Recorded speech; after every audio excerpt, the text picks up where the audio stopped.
In this video series, we're going to learn about how to increase equity and access in education through the master scheduling process. In our education system today, student outcomes are still largely predictable by race, gender, and socioeconomic factors. That's partially because legacy scheduling practices continue to advantage some students over others. Within schools and districts, academic outcomes can vary widely for different groups of students. In school systems and school districts, just like so many other places of our society, we see very dramatic opportunity gaps and achievement gaps across all underrepresented populations. And so what this might look like is that one group of students, we see a great deal of disparities in access and ultimately in their educational attainment over time. So our work on Master Schedule has actually produced some pretty amazing results around both graduation and UC A to G rates, which is the college readiness rate.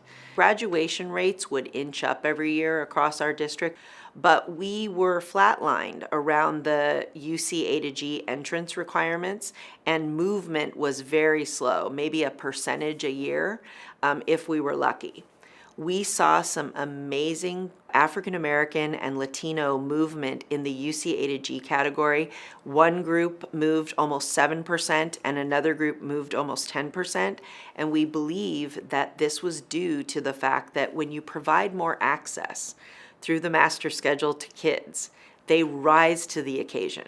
We don't often think about master scheduling as a lever for change, but it absolutely is.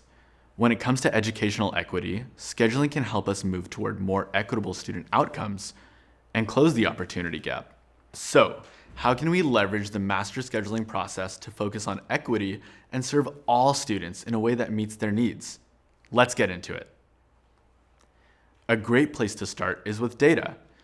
To understand present state, conduct an audit of scheduling data to establish clear, quantified benchmarks. Most schools and districts have all the data they need to understand what is happening in their schools, but they just haven't figured out how to best leverage the insights it provides yet.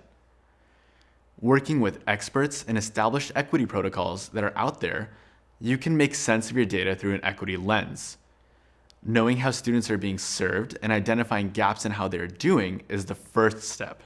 In terms of who is graduating as well as who is going on to successful completion of college, we see a great disparity between underrepresented populations and typically represented populations.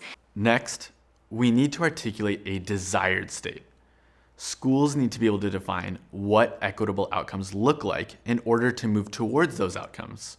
Make sure you can describe what gaps exist and what it might take to fix them. For example, your class compositions should reflect demographics of your student body for all courses. If they don't, that's a gap that needs to be addressed. Those sequences that people placed you in your schedule in 9th grade were very difficult to get out of. If a student came out of 8th grade and someone perceived that their mathematics was not up to par, rather than putting them in grade level mathematics and pairing it with support to make sure they passed, that math perception determinants were made school to school. An example of that would be engineering. We saw on some sites they would put a prerequisite in.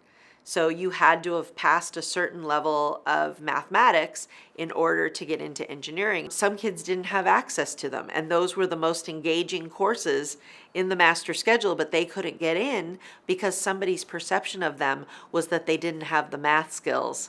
Remember, there will likely be many equity challenges within each school. They cannot all be fixed at once. So we recommend starting your schedule redesign by considering students most poorly served by current practices. Take a hard look at your current scheduling practices and start to identify opportunities to prioritize underserved students. For example, if you have low female enrollment in STEM courses, you may consider an explicit outreach or recruitment campaign during the course request process. And finally, equity work cannot be done in isolation. It requires teamwork from a diverse group of stakeholders.